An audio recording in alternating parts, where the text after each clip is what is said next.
Hello friend, अगर आप किसी भी सरकारी एग्जाम की तैयारी कर रहे हैं तो ये वीडियो आप लोग के लिए बहुत ज़्यादा हेल्पफुल होने वाला है, क्योंकि इस वीडियो में मैंने इतने ज़्यादा इंपॉर्टेंट प्रश्न शेयर किए हैं कि आप लोग को एग्जाम में इसी टाइप के प्रश्न पूछे जा सकते हैं।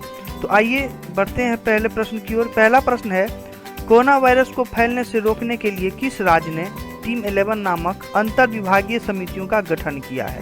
बहुत ज़्यादा इंपॉर्टेंट प्रश्न है और मैंने इस वीडियो में आप लोग को ऐसे 2020 के करंट अफेयर से बहुत ज़्यादा इंपॉर्टेंट प्रश्न शेयर किया। तो आप लोग इस वीडियो के लास्ट तक देखें और अच्छे से पढ़ के उसको समझें। तो आइए फिर से एक बार प्रश्न को रिपीट करते हैं कि कोरोना वायरस को फैलने से रोकने के लिए किस राज्य ने टीम 11 नामक अंतर विभागीय समितियों का गठन किया है। तो इसका उत्तर होगा उत्तर प्रदेश। इसका राइट आंसर होगा उत्तर प्रदेश। अभी कोरोना वायरस का वैसे भी लहर चल रहा है, तो आप लोग के एग्जाम में इससे संबंधित जरूर प्रश्न पूछे जाएंगे। तो आप लोग कोरोना वायरस से संबंधित जितने भी सारे करंट अफेयर के प्रश्न हैं वो आप लोग अच्छे से जरूर देख लीजिएगा। आइए बढ़ते हैं अगले प्रश्न की ओर। अगला प्रश्न है, ऑपरेशन संजीवनी के तहत भारत ने किस देश को आवश्यक दवाएं और खाद्यान्न की आपूर्ति की है। ये भी बहुत ज़्यादा इंपॉर्टेंट प्रश्न है आप लोग के लिए, तो आप लोग जरूर देख लीजिएगा इस प्रश्न को। इसका उत्तर होगा मालदीव। इसका राइट आंसर होगा।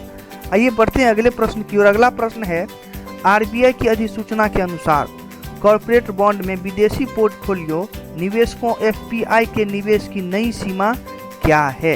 ये भी बहुत ज़्यादा इंपॉर्टेंट प्रश्न है, तो इसका आंसर होगा 15%। एक बार प्रश्न चलिए फिर से रिपीट कर लेते हैं कि आरबीआई की अधिसूचना के अनुसार कॉर्पोरेट बॉन्ड में विदेशी पोर्टफोलियो निवेशकों, जिसको एफपीआई भी कहा जाता है, के निवेश की नई सीमा क्या है। तो इसकी नई सीमा है 15%, निवेश की नई सीमा है। तो आइए बढ़ते हैं अगले प्रश्न की ओर। अगला प्रश्न है, किस तकनीकी फर्म ने केंद्रीय स्वास्थ्य मंत्रालय और माय गवर्नमेंट के साथ अपने मैसेजिंग प्लेटफॉर्म पर एक कोविड-19 चैटबॉट लॉन्च किया है। तो उसका उत्तर होगा फेसबुक। इसका आंसर होगा। आप लोग अच्छे से प्रश्न को पढ़िएगा और बढ़िया से समझिएगा। इसी टाइप के प्रश्न आपको एग्जाम में पूछे जाएंगे और बहुत ज़्यादा इंपॉर्टेंट प्रश्न है ये। इस वीडियो में मैंने आप लोग को 10 प्रश्न बताया है और ऐसे प्रश्न बताए हैं कि इसी टाइप के प्रश्न आप लोग को एग्जाम में पूछा जा सकता है। जितने भी कोविड-19 से संबंधित हैं, कोरोना वायरस से संबंधित है, तो उस टाइप के प्रश्न आप लोग को ज़्यादातर पूछे जाएंगे एग्जाम में। तो आइए बढ़ते हैं अगले प्रश्न की ओर। अगला प्रश्न है, हाल ही में ए रामचंद्रन का निधन हुआ, वे किस पेशे से जुड़े थे। तो वैज्ञानिक थे वो। रामचंद्रन जी जो हैं उसका जो है हाल ही में उनका निधन हो गया, तो वो एक वैज्ञानिक थे। तो आइए बढ़ते हैं अगले प्रश्न की ओर। अगला प्रश्न है, बेनी प्रसाद वर्मा जिनका हाल ही में निधन हुआ, किस राजनीतिक दल के संस्थापक सदस्य थे। तो आप लोग न्यूज भी देखे होंगे, तो वो जो थे समाजवादी पार्टी से थे। तो इनका भी है जो हाल ही में निधन हुआ है बेनी प्रसाद वर्मा जी का। तो आइए बढ़ते हैं अगले प्रश्न की ओर। अगला प्रश्न है, इंडिया रेटिंग्स के अनुसार वित्त वर्ष 2020 से 2021 में भारत की जीडीपी विकास दर कितनी रहेगी। ये भी बहुत ज़्यादा मोस्ट इम्पोर्टेंट प्रश्न है। आप लोग के एग्जाम में ये भी प्रश्न पूछा जा सकता है, आप लोग अच्छे से इसको देख लीजिएगा।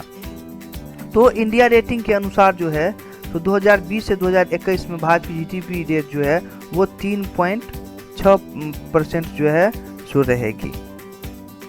तो आइए बढ़ते हैं अगले प्रश्न की ओर। अगला प्रश्न है, किस केंद्रीय मंत्रालय ने लॉकडाउन के बीच देश में फंसे विदेशी पर्यटकों की मदद के लिए स्टैंडर्ड इन इंडिया पोर्टल शुरू किया है। तो पर्यटन मंत्रालय जो है so standard in India portal शुरू किया है। तो चलिए आइए बढ़ते हैं अगले प्रश्न की ओर। अगला प्रश्न है, स्वास्थ्य मंत्रालय की हालिया घोषणा के अनुसार लगभग 50 करोड़ नागरिक किस योजना के तहत मुफ्त कोविड-19 परीक्षण और उपचार के लिए पात्र हो गए। ये भी बहुत ज़्यादा इंपॉर्टेंट प्रश्न है। ये जो है सो प्रधानमंत्री से संबंधित प्रश्न है और प्रधानमंत्री से संबंधित जितने भी प्रश्न होते हैं वो भी आप लोग को एग्जाम में पूछे जा सकते हैं। तो इसका उत्तर होगा आयुष्मान भारत, ये प्रधानमंत्री जन आरोग्य योजना के। तो चलिए बढ़ते हैं आज के आखिरी प्रश्न के लिए, और ये भी बहुत ज़्यादा इंपॉर्टेंट प्रश्न है। आज का आखिरी प्रश्न है 10 नंबर का, कि भारत सरकार ने लोगों को कोरोना वायरस संक्रमण के जोखिम का आकलन करने में सक्षम करने के लिए कौन सी ऐप लॉन्च की है। तो ज़्यादातर अभी सबके फ़ोन में ये आरोग्य सेतु ऐप होगा, सॉरी आरोग्य सेतु ऐप होगा सभी के फ़ोन में। तो ये भी बहुत ज़्यादा इम्पोर्टेंट प्रश्न है, ये भी प्रश्न आपको एग्ज़ाम में पूछे जा सकते हैं।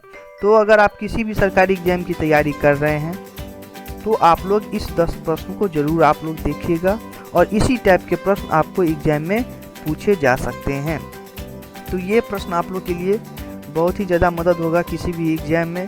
तो ये वीडियो आप लोग अगर पूरा देखे होंगे तो आप लोग को समझ में आ गया होगा कि किस टाइप के प्रश्न एग्ज़ाम में पूछे जा सकते हैं।